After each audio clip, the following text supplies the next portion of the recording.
For a project this small, I'm not sure it would have been necessary to apply the cement board. However, I chose to use HardiBacker simply because I had it left over from a previous floor project. The top piece of the cement board must overlap the edges, so I positioned the base as needed. The sink and faucet holes were cut before the backer board was applied. Reason being, on my guest bathroom vanity project, I chewed up quite a few jigsaw blades, going through the HardiBacker, thinset, and plywood all at one time. In other words, after glued together with thinset, this becomes very difficult to cut with a standard jigsaw. After positioning, take a pencil and mark it out.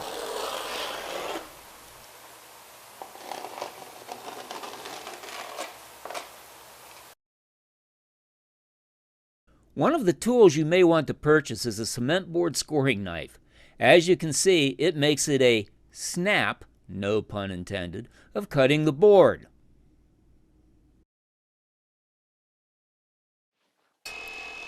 I again decided to use the jigsaw to cut the narrow edge strip rather than scribe and snap. I had a fan blowing across the work surface to blow away the dust. A paddle bit was used to cut the faucet holes. Then I used a jigsaw again for the sink hole.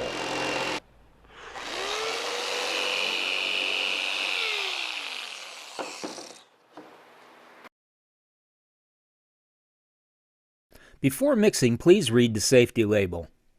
I used multi-purpose thinset. Be sure to follow the mixing instructions on the bag.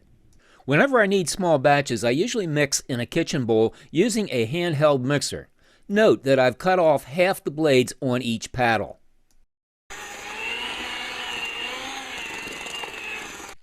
For larger batches, I really like this flexible plastic bucket.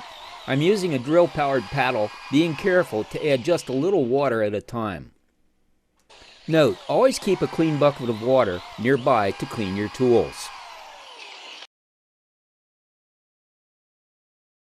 I decided to screw the HardiBacker fast using the recommended screws. However, if I had to do over again, I would have used ring nails or my pneumatic staple gun. The edge strip was pre-drilled to keep it from splitting. Next, I started the screws into the strips. Dampening the workpiece helps promote adhesion. And using a small buttering trowel, apply it evenly across the edge of the workpiece. If I had to do over again, I would have left the screws out, spread the pieces out on some newspapers, and back buttered them. It would have been a whole lot less messy. After spreading a thin coat, take the notched edge of your trowel and move along the entire edge of the workpiece. This trowel has a 1/4 inch notch depth. As I found out later, thinset really bonds the HardiBacker to this plywood, and using screws probably would not have been necessary. Even after pre-drilling these pieces, I still got a few cracks in them. The corner piece was nailed fast.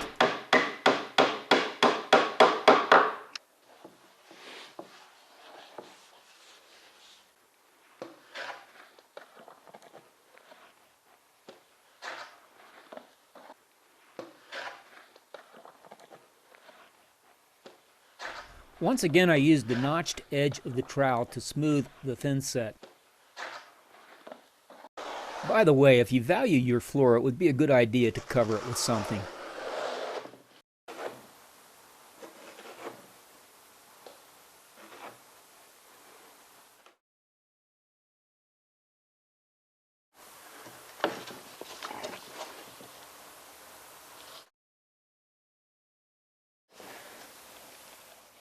Always start your screws from the center out.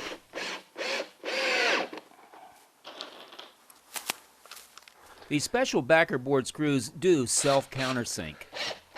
My battery went dead and I had to change drills to my heavier 110-volt drill.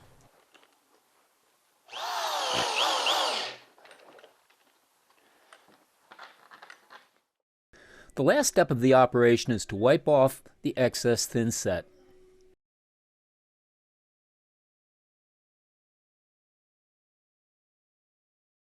By using this flexible bucket, I can allow the thinset to harden and then pop it out by flexing it.